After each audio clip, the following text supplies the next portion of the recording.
I'm Olivia Clark, 30, a corporate lawyer. Christmas Eve silence wasn't peace, it was the sound of my family's exclusion. No invite, no pity text. Just the cold, predictable quiet I was used to being given. Then a thick envelope arrived. Inside, a loan agreement for Stephanie's new $65,000 Mercedes. The borrower? Me. My signature was forged. They excluded me from Christmas, then made me pay for the gift. They committed criminal fraud against a corporate lawyer. What happens when the black sheep decides the best revenge isn't drama, but a swift, cold legal takedown? I was always the black sheep of the Clark family. While Stephanie, the golden child, coasted on charm, I was earning my stripes, not through affection, but through sheer, brutal work ethic. That work ethic landed me a corporate lawyer title by age 30. Success never bought me respect, just expectation. For years, I covered emergencies, believing it was the price of belonging. But their constant devaluation and financial exploitation always felt cheap. I kept my distance, seeking dignity in my independence.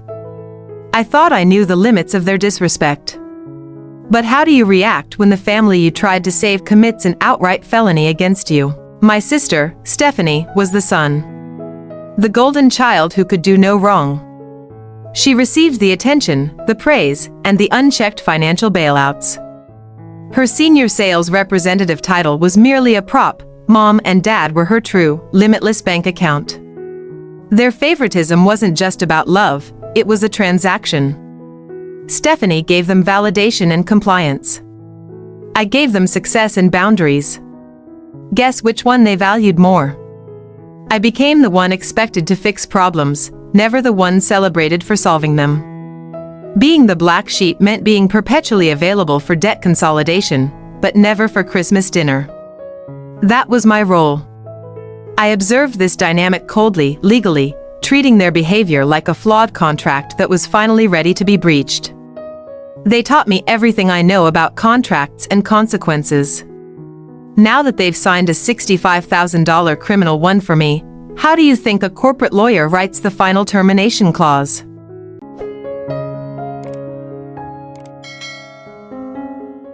My first thought wasn't anger, it was pure, clinical disbelief. I'm a corporate lawyer. I deal with multi-million-dollar contracts daily. This forgery wasn't just tacky family drama, it was criminal fraud, plain and simple. They didn't just borrow money, they made me the sacrificial lamb for Stephanie's status symbol. This wasn't a boundary violation, this was a giant step into felony territory. The ultimate humiliation, being financially enslaved for a gift I wasn't even invited to see. The line between family conflict and criminal prosecution had just been erased. What is the very first, cold, calculating move a corporate lawyer makes when her own family commits a felony against her? I didn't cry. The time for tears over their emotional neglect was long over. This wasn't about hurt feelings, this was a criminal act aimed at sinking my future. They wanted my money, but they just earned my expertise. For 2 decades, I struggled to separate my family from the law. This action did it for me. They chose to step outside the boundary of relation and into the domain of the police and the courts.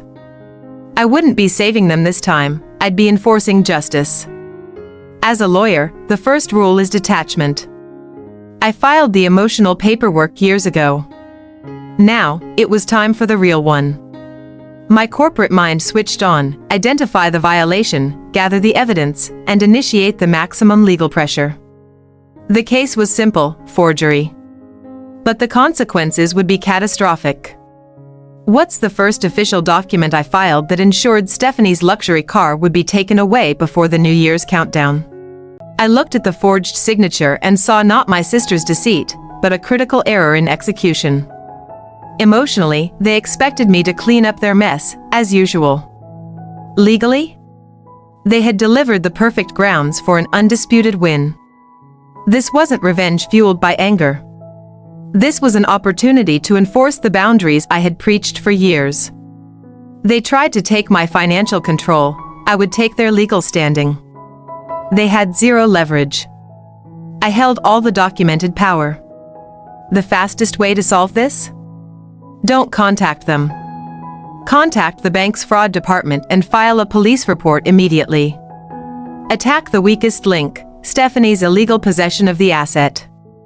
That Mercedes was already gone, they just didn't know it yet. The forged contract was a gift, a legal weapon handed directly to me. But how long does it take for a $65,000 Mercedes, paid for by a felony, to be repossessed during the Christmas holiday lull? Did I feel guilty? No. Guilt is reserved for accidental harm. They knowingly executed a fraud against me, an attempt at financial ruin. My action wasn't revenge, it was self-defense. The line between family and criminal had been drawn by them. As a corporate lawyer, I have a duty to integrity. Letting this forgery slide wouldn't save my family, it would enable a felony. My professional oath demanded action. This was my opportunity to stand for the law, even when the perpetrators were my own blood. My focus wasn't on their tears, but on the bank's liability and Stephanie's illegal asset possession. I chose detachment over damage control. The law is cold, and they forced me to use it. Not as a relative, but as an officer of the court. My finger was hovering over the send button on the official fraud report. But I knew this wasn't just about the car, it was about the years of disrespect. How do you ensure the legal penalty reflects the full extent of the family's betrayal? The first step in any fraud case is compiling the undeniable proof. I created a digital dossier, high-resolution scans of the forged loan document, side-by-side comparisons with my genuine signature on past legal contracts. My work was impeccable. I documented the timeline, the date the loan was signed, conveniently, when I was overseas, the date the car was delivered, and the lack of communication regarding the transaction. This wasn't a desperate mistake, it showed calculated intent to defraud me for personal luxury. This wasn't personal correspondence, it was an evidence package ready for immediate submission to the bank's legal counsel and the police department's economic crimes unit. Every detail was sharp, factual, and damning. The evidence was ready. Now came the moment of truth, the filing. Which financial institution was I about to throw into a panic by dropping a Christmas Eve fraud report involving a $65,000 Mercedes loan? I paused, not out of hesitation, but out of a deep calm. Once I hit send, the consequences would be irreversible. My family would be facing the bank's fraud department and potential criminal charges. But the alternative was financial ruin for me. I looked at the shimmering, stolen Mercedes in my mind's eye. I saw my forged signature. Then, without a sound, I clicked submit. The decision was made. The fight was no longer personal, it was legal. The family conflict was now a case file. The legal machinery had been activated. But how long until the financial institution, faced with irrefutable fraud evidence, sends the repossession notice for a $65,000 car that was supposed to be Stephanie's perfect Christmas gift? The next morning, I initiated contact. I didn't plead, I informed. I spoke directly to the bank's general counsel, not the customer service line. I was a peer, presenting irrefutable evidence of felony fraud against their financial institution. Speed was critical. Simultaneously, I filed the official police report, meticulously documenting the forgery and the financial damage. The police report wasn't just to cover myself, it was a legal hammer that forced the bank's hand. They couldn't ignore an active criminal investigation. I prepared for the counterattack. I knew Mom and Dad would attempt emotional manipulation. My response was airtight, zero verbal contact, all communication routed through my firm's email. And strictly limited to legal document delivery. No family drama, only legal consequence. The clock was ticking toward Christmas Day, and my family was blissfully unaware that a legal storm was about to hit their golden child. What was the exact moment I knew the bank had authorized the repossession of Stephanie's Mercedes? The first frantic call came late Christmas Day, from Mom. Her voice was pure panic, demanding to know why she'd received a document detailing a fraud investigation.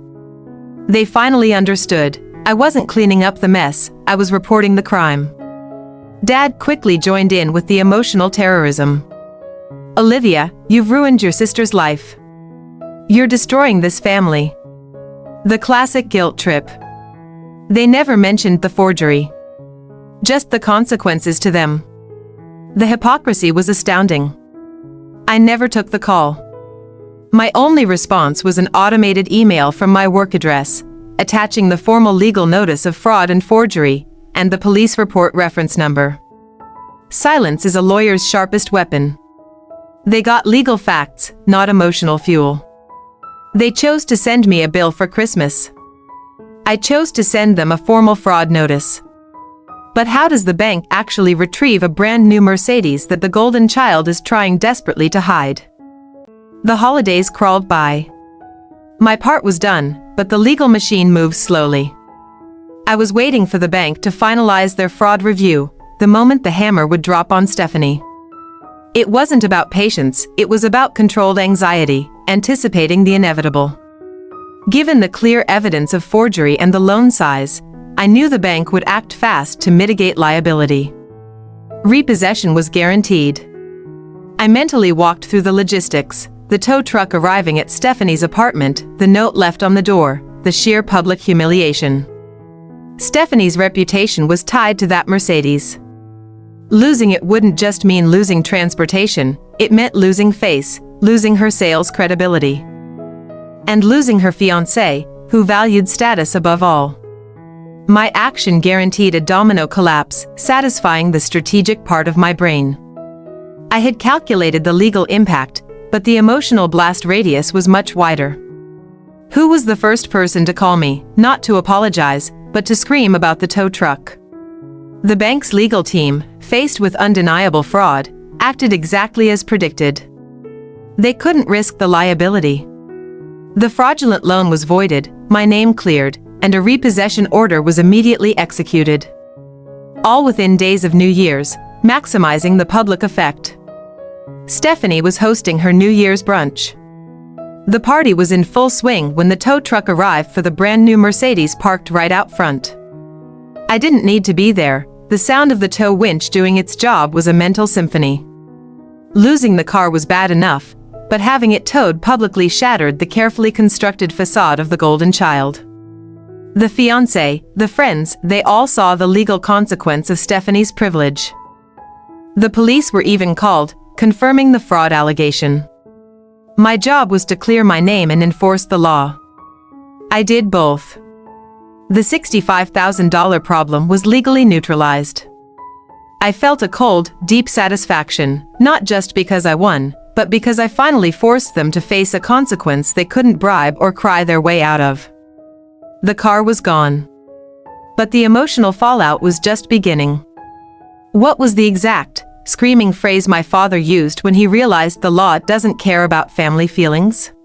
The chaos erupted instantly. My phone was a nuclear alarm. Mom and Dad screamed, not about the forgery, but about the disgrace. Dad's exact phrase was, "You destroyed us. You're going to prison for this." He blamed me for his family's crime. Stephanie sent pathetic, pleading texts, claiming she didn't know it was serious and just needed a little help. She was losing her high-paying sales job credibility, and her entire social facade was crumbling. The reality of the law was hitting her harder than any lecture I ever gave. My response to the deluge of calls and texts? Silence. I was the rock of professionalism amidst their emotional quicksand. Instead of replying to Dad's threats, I emailed him the local police contact for updates on the forgery investigation. A cold, legal reminder. This wasn't revenge, this was simply letting their actions have their due legal consequence. They forced my hand, and now they were learning the hard way that a corporate lawyer knows how to execute a contract, and how to terminate one. The family was in full meltdown, but my legal duty was complete. What was the unexpected, final casualty of the Mercedes repossession that truly ruined Stephanie's life? Hours after the chaos, I reviewed the entire legal file, ensuring no step was missed. I realized the beauty of my strategy. I never attacked their character, only the facts of the crime. The bank and the police were the instruments of justice, not my personal anger. If I had chosen forgiveness, I would have faced a $65,000 personal debt, possible ruin of my professional reputation, and the tacit approval of a felony. The cost of saving them was my own destruction. I made the only pragmatic choice, the choice a corporate lawyer must make. Their screaming proved they weren't capable of introspection, only victimhood. Their accusations that I destroyed the family were their final. Desperate play. I was grateful for the years of emotional detachment. It acted as a shield, letting the legal blow land without piercing my peace. My strategy had zero loopholes. I avoided any personal attacks, focusing purely on fraud and theft. This integrity ensured my victory was clean and legally sound, not emotionally messy. The legal fight was won, but the family war was over, too. Having destroyed their golden status, what unexpected realization about true freedom did I have as I rang in the new year alone, but free? New Year's Eve. The house was quiet, not the cold quiet of exclusion, but the peaceful quiet of a conflict resolved. I allowed myself a single moment of genuine emotional release. It wasn't triumph, but a profound, bone-deep feeling of relief that the cycle was finally broken. I was alone, drinking champagne, ringing in the new year without a single call from my family. It was lonely, yes, but it was also true freedom. I wasn't obligated, indebted, or emotionally available to their toxic drama anymore. The price of their love had been too high. I accepted the new reality. I might never speak to them again. And that was okay. I hadn't lost my family. I had shed a legal and emotional liability. I raised my glass to my future, a future built on my integrity, not on their fraudulent expectations. The new year started without the burden of my family's expectations or debt. What final, quiet act of revenge did I take years later to ensure they knew, once and for all, the cost of forging a corporate lawyer's signature?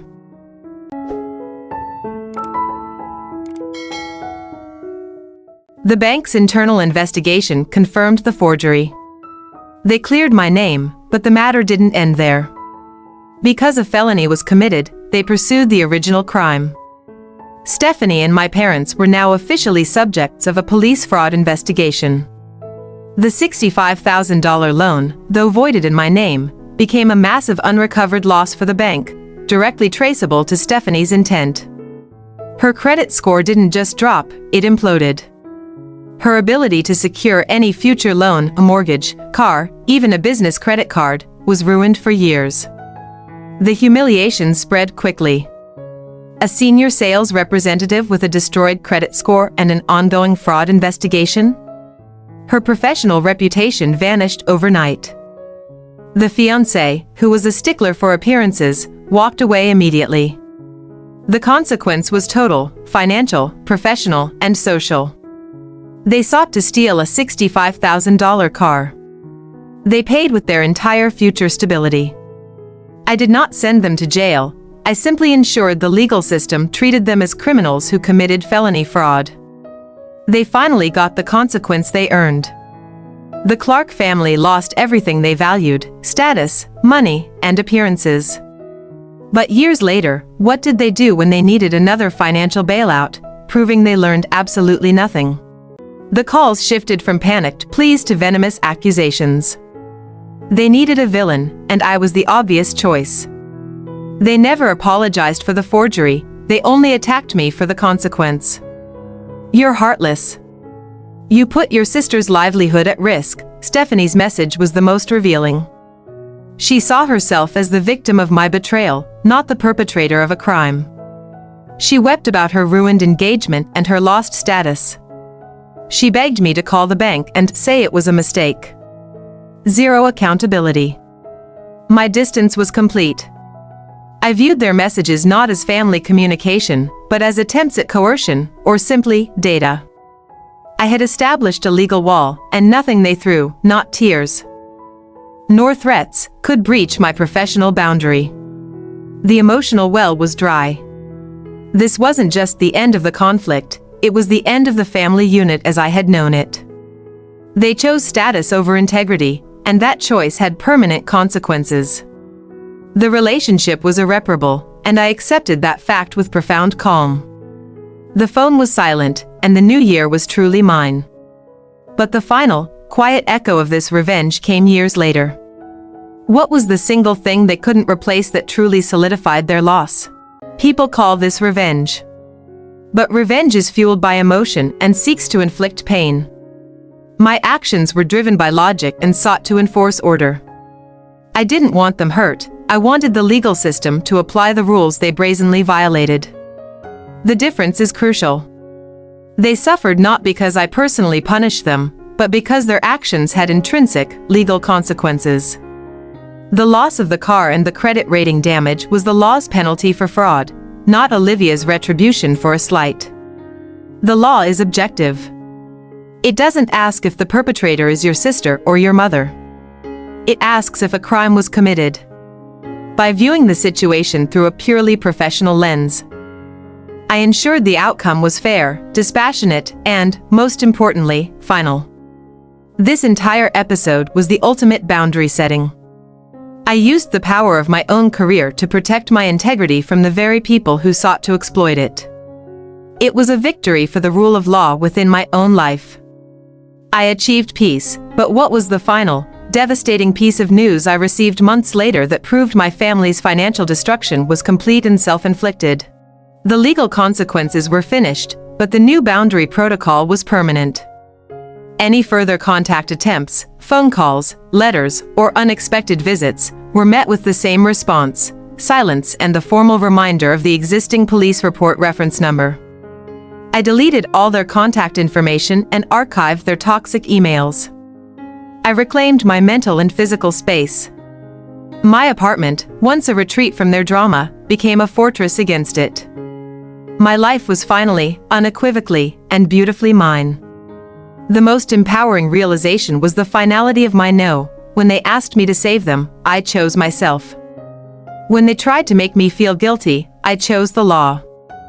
I chose stability over chaos, integrity over relationship. That choice made me invincible to their emotional games. My future was secured, not just financially, but emotionally. I was free. I learned that sometimes, the most effective act of self-love is the coldest act of legal justice. The boundaries were set in stone, enforced by the law, not my weakness. But even after all that, did they ever try to contact me through my professional life, and how did I shut down their final attempt? Handling my family's fraud case was the ultimate stress test for my skills. It required immediate, dispassionate legal action under extreme emotional duress. Having won that fight, every corporate negotiation, every high-stakes contract review felt simpler, smaller. The experience gave me an unwavering confidence. I knew my limits, and I knew my power. I wasn't just book-smart, I was battle-tested. Clients and partners noticed the change. There was a new, cold resolve in my approach. I became the lawyer who truly understood consequences. My personal life was secured, and my professional focus was unstoppable. The energy I once wasted on managing family dysfunction was now channeled directly into my career, leading to rapid promotions and greater financial independence. Their felony became my unexpected career catalyst.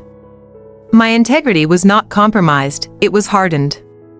I stood for the rule of law against my own blood.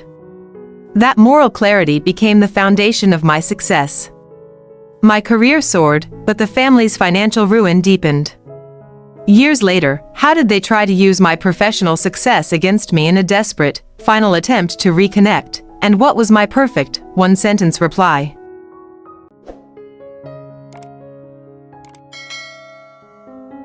Life post-conflict was a different kind of quiet. Not the anxious silence before the storm, but the deep, satisfying calm after the debt is paid and the threat is neutralized. My phone no longer buzzed with demands, it rang only with professional opportunities and calls from friends I actually chose. My increased professional income, no longer burdened by the expectation of family bailouts, truly became mine. I started traveling, taking up hobbies like sailing, things my family would have judged as frivolous or unnecessary. I was investing in my own joy, guilt-free. The most profound change was internal. The constant mental load of anticipating their next move, their next exploitation, was gone. I could dedicate my full cognitive power to my career, my relationships, and my well-being. It felt like I'd been walking with a heavy debt I didn't owe, and finally, the ledger was balanced. My success wasn't measured by their approval, but by my own integrity. I didn't lose my family, I gained my life.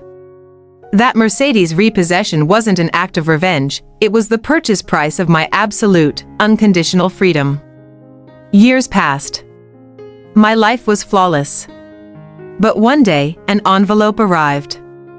It wasn't from my family, but it contained the last, devastating piece of news about them. What was the final financial consequence that proved their recklessness was total? Did I cause my family pain? Absolutely. But I didn't create the wound, I simply enforced the treatment for the infection they willingly introduced. True cruelty would have been enabling the felony, letting them drag me down into their financial and legal mess. Years later, I stand firm. My actions were morally required. Protecting my integrity and my future from criminal exploitation isn't revenge, it's the highest form of self-respect.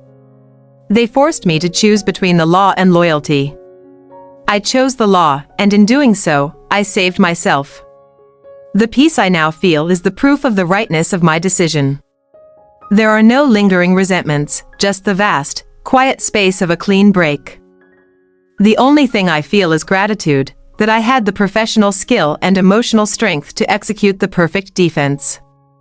My peace was permanent, but what final, deeply symbolic act did my family undertake years later that proved their sense of entitlement was unbreakable, even after losing everything?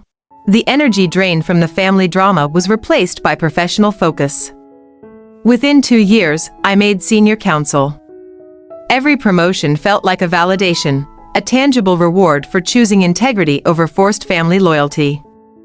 I bought a penthouse with a view they could only dream of seeing. The self-trust gained from handling the fraud case was my best asset. I could walk into any high-pressure negotiation knowing I had faced down an existential threat and won. My colleagues saw confidence. I knew it was the residue of legal and emotional self-defense. My financial success wasn't about materialism, it was about safety. The wealth I built was a fortress against their next attempt at exploitation. They were losing their house due to bankruptcy. I was investing in a startup. The contrast was the perfect, silent victory. They tried to take $65,000 from me. I made a point of earning multiples of that every year on my own terms. The best revenge is living well and proving their greed was irrelevant to my success. I had my penthouse, my career, and my freedom. But the question remains, did they ever find a way to contact me again? And what desperate attempt did they make to appeal to my professional side? My life was filled with chosen people, friends who valued my honesty, partners who respected my boundaries. Celebrating my success with them felt authentic. There was no pretense, no gold child narrative, just genuine respect for the path I carved out for myself. I raised my glass, not to spite my past, but to honor my present. The toast was simple, to choosing hard consequences over easy corruption. Every sip of expensive champagne tasted like vindication. It was the purest form of self-respect I had ever known. Freedom isn't just financial independence, it's the absence of obligation to those who harm you. My parents and sister were financially destroyed, but I was emotionally liberated. I escaped the prison of their expectations, and that liberation was worth every difficult choice. I looked forward, not back. The story wasn't about revenge, it was about survival, boundaries, and the professional application of law to protect my life. The champagne was sweet, and the future was bright. But what do you think happened to Stephanie and my parents after the bank foreclosed on their primary home, completing the final, devastating consequence?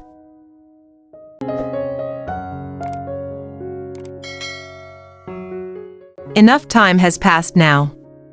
The immediate sting of betrayal is gone, replaced by the cool, clear perspective that only distance provides. I no longer feel anger, just a quiet acknowledgement of what happened and why it had to end that way. For years, I carried the weight of their expectations, their manipulation, and finally, their debt. Cutting the ties was a form of self-surgery, painful but necessary to excise the malignancy. The scar remains, but it's a marker of survival, not a wound that still bleeds. That single, professional choice, to report the fraud rather than cover it up, was the most powerful no I ever uttered. It wasn't just to them, it was to the toxic narrative that demanded I sacrifice my integrity for the sake of a dysfunctional family unit. People ask if I regret it. Never. True justice is about restoring balance. They violated the core tenets of law and loyalty. My response was simply to allow the legal system to apply the full weight of the consequence they initiated. I was the messenger, not the executioner. Stephanie's life collapsed when the myth of her immunity shattered.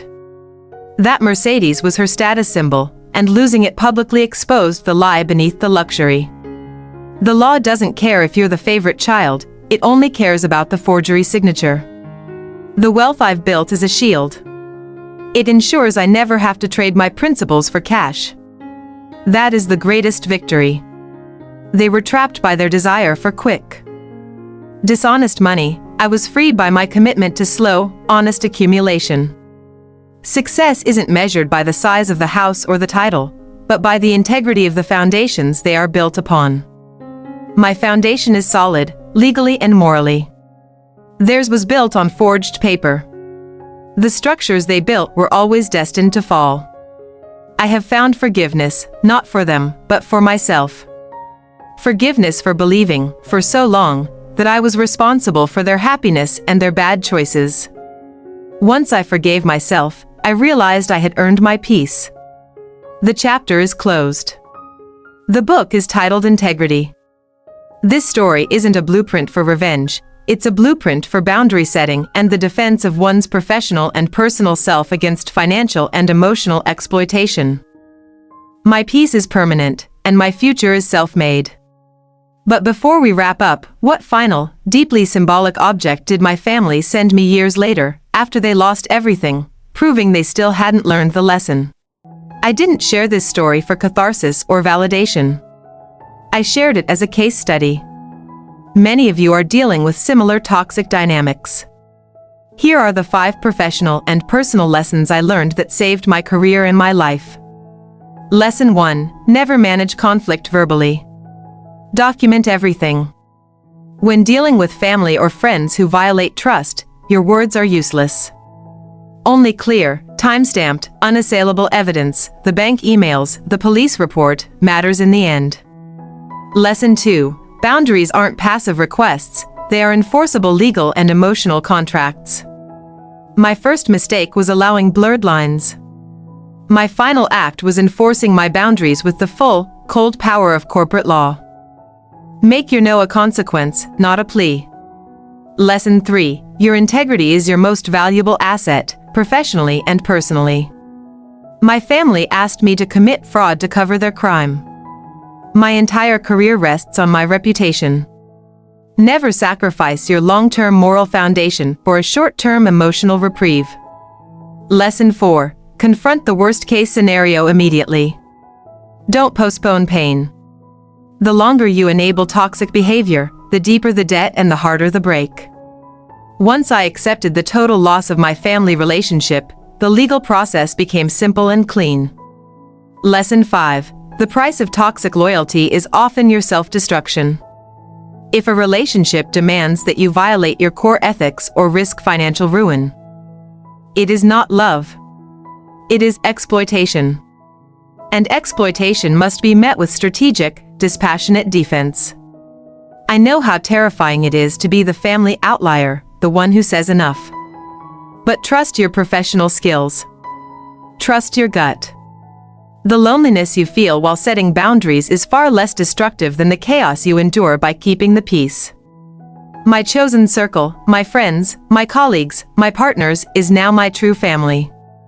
They support my success, not seek to siphon it. Remember that you can build a family based on mutual respect and shared integrity. Use the law. Use your voice. Choose yourself. Your story, like mine, can become a blueprint for empowerment. That is my story of family revenge.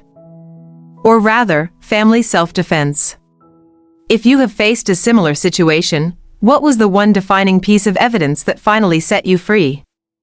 Tell me in the comments below.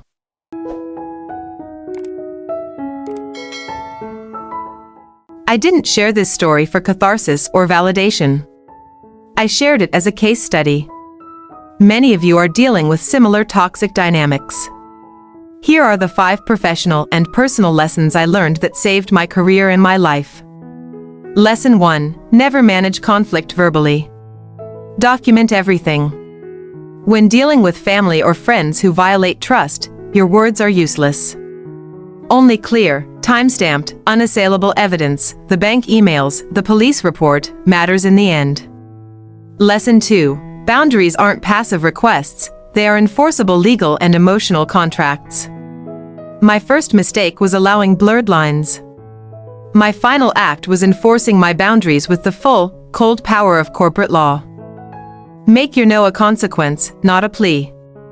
Lesson 3. Your integrity is your most valuable asset, professionally and personally. My family asked me to commit fraud to cover their crime. My entire career rests on my reputation. Never sacrifice your long-term moral foundation for a short-term emotional reprieve. Lesson 4. Confront the worst-case scenario immediately. Don't postpone pain. The longer you enable toxic behavior, the deeper the debt and the harder the break. Once I accepted the total loss of my family relationship, the legal process became simple and clean. Lesson 5. The price of toxic loyalty is often your self-destruction. If a relationship demands that you violate your core ethics or risk financial ruin, it is not love. It is exploitation. And exploitation must be met with strategic, dispassionate defense.